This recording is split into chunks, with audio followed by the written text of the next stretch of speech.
Definitely like the winters better than Upper Peninsula, Michigan. Yeah. We have done so, is it on? Yes. We have done so much to resist. As I was putting this together, I found I didn't even have time to include our anti-war, but trust me, it's there and it's been there for 70 years. Let's face it, things are not going well up north. A bit of an understatement, don't you think? Who's feeling the need to just do something in 2026? Really? Today's service is about resistance, specifically Unitarian Universalist resistance, or what John Lewis called good trouble. Good trouble is something Unitarian Universalist ministers and our members are no strangers to. It's when the institutions, our political systems, and other organized groups stand in the way, directly oppose or legislate against the principles and ideals embodied in our 7 principles that we act, defy, and resist. Today, I'll present stories of UU resistance, focusing on climate environment, LGBTQ, advocacy and support, the civil rights and Black Lives Matters movement, reproductive health, and of course, immigration injustice, which is going on as we speak. So many of the events of the past 12 months have left us feeling defeated and hopeless, especially living here in Mexico. But I'm here to tell you that UUs have never accepted defeat, at least not without making good trouble. Our denominational history of resistance through the acts of individuals and our congregations gives me hope that we'll step up to today's challenges and fight for democracy and justice that our Unitarian Universalist principles demand. Today you will hear of amazing feats of resistance, stories that will give hope and inspire all of us to find ways to be a part of whatever it takes to reverse the authoritarian acts that are now daily defiling our sacred practices and principles. So, dangling 100 feet over the Willamette River in a dramatic protest that temporarily blocked a Shell oil icebreaker headed for exploratory drilling in the Arctic Ocean, Unitarian Universalist seminarian Elizabeth Mount had a lot of time to reflect on the nexus between UU values and climate justice, activism and resistance. A lifelong UU and a student of Meadville Lombard Theological School, Ms. Mount and other Unitarian Universalists were among 13 trained Greenpeace volunteers who used climbing gear to hang for 40 hours from the St. John's Bridge, preventing the Shell oil icebreaker from getting through. Mount tweeted the experience live. 2 other UUs acted as support personnel for the dramatic protest. Here's a short video she made describing her heroic effort. This is a personal fight for me because of my faith. I'm actually a Unitarian Universalist seminarian, and we come to our faith from a position that all people are inherently worthy, all souls are sacred, every person who is affected by global warming and by rising sea levels, by melting oceans, is worth fighting for. I want Shell to know that human lives are more important than profits, that the Arctic itself is more important. Whether or not this action stops them permanently, there's going to be more coming. There they are. Crazy. Crazy good trouble. Our 7th principle, respect for the interdependent web of all existence, of which we are a part, drives UU congregations and individuals, resistance to climate change, deniers, the fossil fuel industry, and legislation that reinforces environmentally damaging practices. UUs across North America have joined the protest for sustainable energy sources and environmental conservation, with a goal of creating a sustainable way of life, central to our view of a just and compassionate world. This has led to one of the most popular denominational initiatives that congregations can access to support their environmental resistance objectives. It's called the Green Sanctuary Program. 230 congregations, probably more by now since I wrote this a couple years ago, have demonstrated their commitment to environmental justice by aligning their values with their actions by becoming certified green sanctuaries. These are just some of the many ways we are fighting back. UU congregations throughout the U.S. and Canada continue to raise their voices, bear witness, and take action to educate and influence legislation to mitigate the causes of climate change and global warming. You don't need to hang from a bridge to make a difference. This is what resistance looks like. I grew up a UU in the 1960s, and my earliest memories was of our minister, Reverend Lanier Clance, preaching about racial injustices and the power of peaceful protest and the need to make our UU voices heard. He preached his sermons of resistance from a Universalist church that was once a stop on the Underground Railroad. I actually got to sit in the belfry once where the slaves were hidden. There he is. He was crazy. Born a Southerner, he saw firsthand the injustices of Jim Crow South, voter suppression, and the deadly work of the Ku Klux Klan. He frequently organized and led local UUs to protest marches, mostly the members of our congregation, in Washington, D.C., Atlanta, in Alabama. I truly was raised in an environment of resistance. The UUA has a historic ties to the civil rights movement. A little-known fact is that both Martin Luther King and Coretta Scott King attended Unitarian Universalist congregations while living in Boston. They both believed that our principles resonated with their beliefs. However, Coretta Scott King said, "Martin and I realized we could never build a mass movement of black people if we're Unitarian." Fact was, she was right, but that only encouraged our denomination to enter the resistance against Jim Crow laws and the larger fight for civil rights. It could be said the Kings brought us into the heart of it. In 1965, Martin Luther King appealed to the clergy across the nation to come to Selma, Alabama, and join the protests in their struggle for voting rights. Unitarian Universalists were the first to respond. In all, more than 200 UU ministers heeded the call, about 1/5 of all Unitarian Universalist ministers at the time. That involvement took an early deadly toll.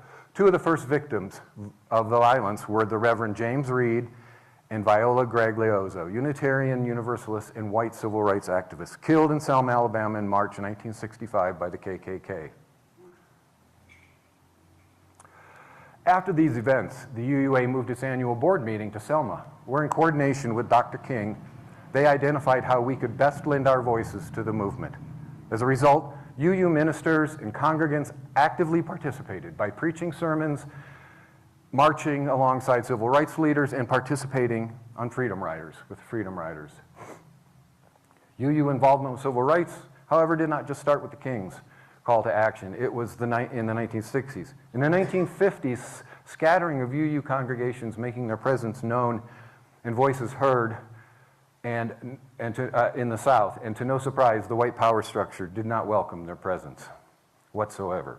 Southern Unitarian Universalist congregations faced choice: retreat from the South or learn to live in tension, offering sanctuaries of openness in an otherwise closed society. Some chose the former. However, in the spirit of resistance, most chose the latter, an extremely difficult stance to maintain, leading some congregations to resist what has been described as small acts of great courage.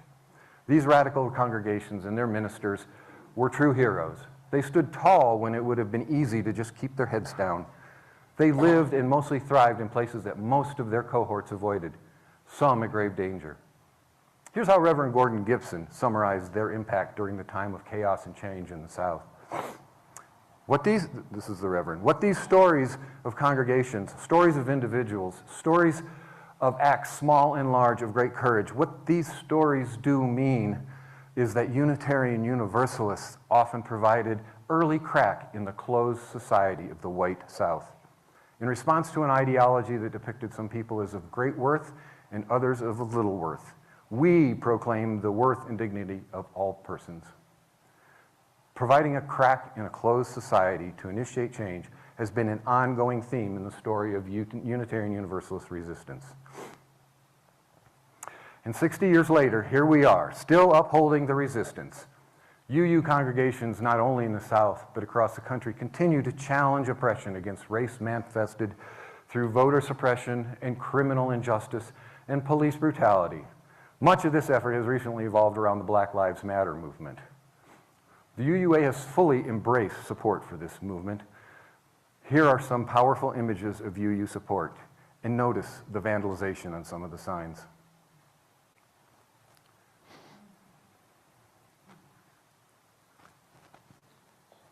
Yeah. Over 100 Unitarian Universalist congregations have hung that Black Lives Matter on their buildings, including my previous congregation in Dayton, Ohio. Hundreds of UUs joined in the Black Lives Matter protest marches across the country. Our congregations are again proving their ability to provide the cracks to the social norms, making our voices heard in both words and deeds.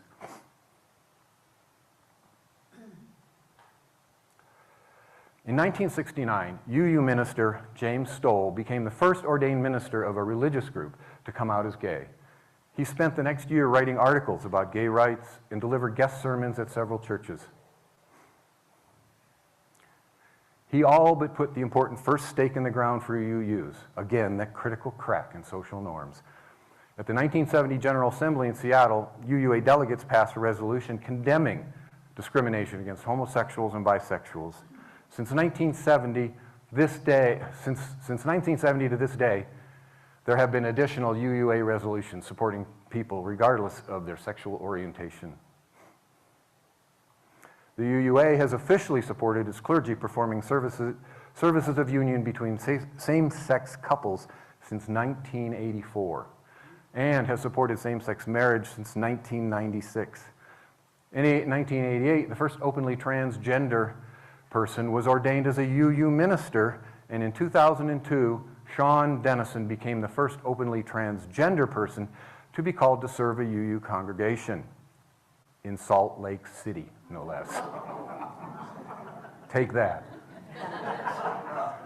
The first two ministers to be prosecuted in the United States for performing same-sex marriages were Unitarian Universalist ministers.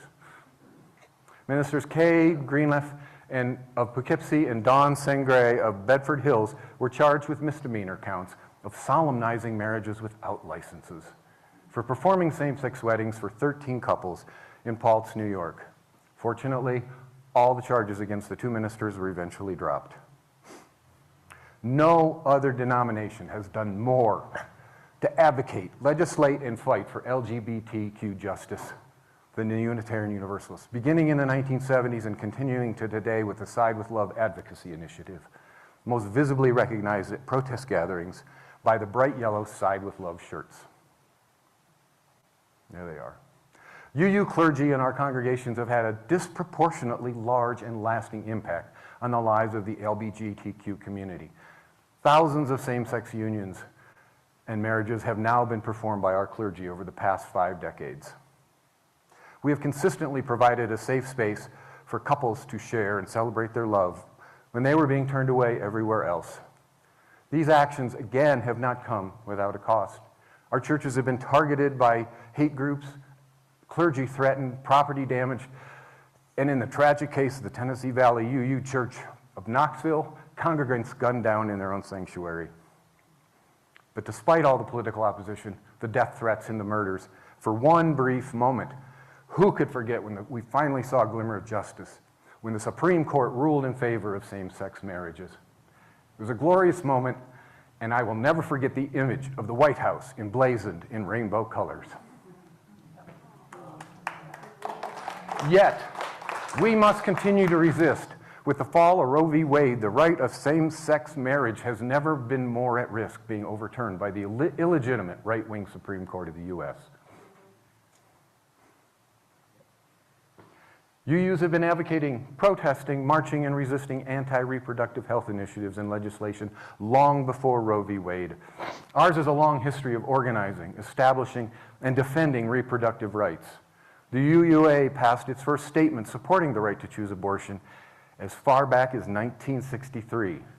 During the same period, many UUs were active in a clergy consultation service, an underground interfaith network that helped people seeking abortions get counseling and skilled medical care prior to the Roe v. Wade decision. And UUs even had a voice in that, in the original Texas lawsuit that led to Roe v. Wade. In that case, the case that eventually became Roe v. Wade started in Dallas, Texas, with attorneys who wanted a case to challenge existing anti-abortion statutes. One of them, Linda Coffey, thought she might find some possible plaintiffs at the First Unitarian Church of Dallas, which had a strong reputation in the community as being on the cutting edge of social reform. The Women's Alliance First Unitarian Church in Dallas was a major supporter of Roe v. Wade when it began its journey through the Texas court systems. Though lacking the appropriate plaintiff, the congregation's leaders still encouraged the lead attorney, Sarah Weddington, to pursue the case, even though she was beginning her career and was not sure she wanted to be involved in such a controversial case. Anyway, Weddington heeded the call, and of course the case won. Our denomination has led the way among faith organizations in changing and advancing the framing from abortion rights to reproductive justice. An important pivot as it expands the resistance movement to include transgender health issues, access to contraception, which incredulously is still at risk. With the landmark ruling now overturned, similar networks to the underground network of the 60s are being revitalized by religious leaders. One minister in Texas, Reverend Daniel Cantor, senior minister, again, First Unitarian Church of Dallas, helps 20 people travel to New Mexico every 2 weeks for abortions. The group of 20 people board a flight to Dallas, Texas, escorted by members of the clergy. They head to Albuquerque, New Mexico for a day trip to a clinic where each person receives personalized reproductive care. At the end of a long day, they all fly home. The people on the trips qualify by being below a certain income level. Some have never been on an airplane before. Most have jobs. Some are college students. Almost all have children. This is the minister. The resources they have to get access to what I consider a fundamental right to terminate a pregnancy and control their bodies is limited by their position in society, which is why this whole thing is a war on the poor. Said Reverend Daniel Cantor of the First Church of Dallas. In 2024, the First Unitarian Church of Dallas announced its grand opening of a Truth Pregnancy Resource Center. This center aims to provide comprehensive, compassionate, and culturally just reproductive counseling services to pregnant women in Dallas. The center is an island in a sea of over 200 crisis pregnancy centers in Texas, which are providing misinformation about pregnancy and abortion alternatives. Ruth McKenzie, a minister in residence at Cantor's Church, was one of the chaplains that accompanied folks on the trips to New Mexico. She moved to Minnesota to coordinate with other clergy members to recreate some of what Cantor's group was doing. I just learned recently that she was actually at the church I belonged at, First Universalist in Minneapolis. Unlike Texas, Minnesota is unlikely to outlaw abortion. It has become a destination for abortion seekers, especially from North and South Dakota, neighboring states that have trigger laws in place. With the overturn of Roe v. Wade, our faith leaders are working on ways to help people access care they need. More models like Cantor's are popping up or in the works as a network of religious leaders that help women get abortions before Roe v. Wade is being revitalized. In these cases, UUs are not cracking societal norms. We're fighting to keep the cracks open. We come to immigration justice. Immigration justice has, in the last few years, become a focus and priority for the UUA, as well as many congregations. UUs have protested, lobbied, and gone to jail in efforts to aggressively fight against immigration injustice. But the fight goes back decades. In the 1980s, the UUA initiated the Sanctuary Movement Program to offer protection to undocumented refugees fleeing Central American wars. Thousands of Salvadorans fled violence, coming north through Mexico to the United States. Unfortunately, we're still witnessing people fleeing violence in Central America and also the Middle East and Africa. But perhaps most disturbing is that we are currently witnessing immigrants who once thought they were safely established in the U.S. being rounded up in raids while shopping, going to school, in courthouses, or just walking the street, including U.S. citizens. They're being detained without due process, horrendous conditions, and hundreds have been deported, many to countries not of their origin. But I can tell you that once again, UUs are there to resist. I will get to the current ICE immigration crisis, but first I want to share this denomination's involvement in resisting anti-immigration laws and injustices. Earlier, I introduced the sanctuary movement of the 80s. And I recall in the 1980s when we first joined First Universalist Church of Minneapolis, They were hiding a Guatemalan family in the basement for at least a year. In 2016, the new Sanctuary Coalition of Religious Communities was established, and by 2017, there were 63 UU congregations that were, again, sanctuary churches, 63, again, including First Universalist Church of Minneapolis. And there were consequences to this resistance. Because sanctuary congregations were breaking the law, a low profile was necessary. Despite the attempts to stay under the radar of the INS, now known as ICE, the sanctuary movement was infiltrated by informants, and 16 sanctuary workers, clergy and laypersons were indicted on 71 counts, including conspiracy. Eventually, 11 went to trial and 8 were convicted, but fortunately none went to prison. All were given probation. Currently, in addition to Central American immigration justice, we now fight against injustices against African and Middle East immigrants. Documentary filmmaker Artemis Jakowski has been working with Unitarian Universalists to build a national action campaign to challenge Islamophobia and promote welcoming climate for refugees from North Africa and the Middle East. Under the theme, We Defy, the goal is to hold hundreds of film screenings, public protests, and solidarity events with their Muslim neighbors in refugee communities. These have already begun. In Houston, a congregation stood outside a neighboring mosque holding signs like, "Love thy neighbor, no exceptions," and "We support our Muslim neighbors." And in Providence, Rhode Island, Unitarians packed into the State House with similar signs to counter a press conference being held by an anti-refugee group. In this time of rising racism and scapegoating, Unitarian Universalists have answered the call to stand in solidarity with our Muslim neighbors. Reads an action guide created for We Defy. UU churches became active in the effort to assist Assyrians fleeing their war-torn homeland in New London, Connecticut. The Reverend Carolyn Paterno and 300 congregants of the All Souls Unitarian Universalist congregation raised $85,000 and purchased a house directly next door to be a halfway house for recently arrived refugees.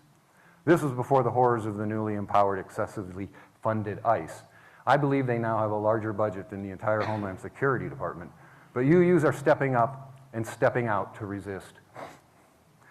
Unitarian Universalist ministers have been at the forefront of the protests against U.S. immigration and customs enforcement practices. In Chicago, UU clergy have organized peaceful protests at the Broadview ICE Detention Center, responding to aggressive tactics against the immigrant community. These protests have faced violent response from law enforcement. Many of you have probably seen some of the video on TV, including instances where clergy members were tear gassed or shot with pepper balls while advocating for detainees. Similarly, in Newark, New Jersey, UU clergy members participated in protests at the Delaney ICE facility, where they are linked arms and sang hymns to draw attention to the conditions of the migrant detention. Their actions were part of a larger interfaith effort to challenge unjust immigration practices, and many participants expressed their willingness to be arrested for their cause, including, of course, the U.S. Congressional Rep and the Mayor of Newark. This November, a different kind of protest took place. It was called No Thanksgiving. This is just past November, and was organized by the Coalition to Stop Avelo Airlines. This is a national coalition that includes the UU Side with Love team and the organizing strategy team of the Unitarian Universalist Association. The coalition is demanding that Avelo Airlines cancel its ICE contract, said Reverend Kathy Ryan Starr, who coordinates leadership development with the Side with Love Action Center. By protesting during the Thanksgiving holiday, they thought to inform travelers about Avelo's ICE contract and persuade them to boycott the airline. Airports in Mesa, Arizona, Charlotte, North Carolina, Wilmington, North Carolina, Albany, New York, Lakeland, Florida, and other cities were all part of the national protest. And I can report to you that as of Friday, this last Friday, Avelo Airlines contract was canceled. The UUs were an integral part of that effort. These are just a few examples, but I suspect our ministers and congregations are just beginning to rise to action. This is what resistance looks like. Unitarian Universalism was born out of resistance. Resistance to Trinitarianism and resistance to Calvinism. And from those foundations, We built a history of resistance, challenging slavery, supporting workers' rights, and voting rights for women, and civil rights for African Americans. And most recently, we stood on the side with love, promoting reproductive freedom, same-sex marriage, and transgender rights. And today, our sister congregations in the U.S. are standing up to the challenges of ICE and the anti-immigration actions of arrest, detention without due process, and deportation. Ours is a long history of breaking social norms across a spectrum of injustices, often at great cost. Today, more than ever, we need to draw on our past, our 7 principles, and passion to engage, organize, and resist. As a denomination, our clergy, lay leaders, and lay persons have stood up to tyranny and oppression and have successfully effected change. As the saying goes, we stand on their shoulders. Social justice work is an integral part of every UU congregation. We have chosen to focus on hunger, food scarcity, poverty, women's health, and well-being, and we have had a significant impact on the organizations we support. Many of you have also participated in public social witness events with great success. The most recent, of course, has been our presence, our heavy presence at the No Kings rallies. But as things continue to spiral out of control, as democracy in the U.S. is being shredded in the most destructive way, affecting all of North America and the world, is there more we should be doing? More we could be doing? I don't have the answers. But you have heard through the examples of UU resistance I have shared today that we are a powerful and resilient people and step up when the need calls. Perhaps it's time to have discussions about what we can reasonably and legally do to add our voice and support here from Mexico to what is becoming the struggle of this generation. So what do you think? May it be so.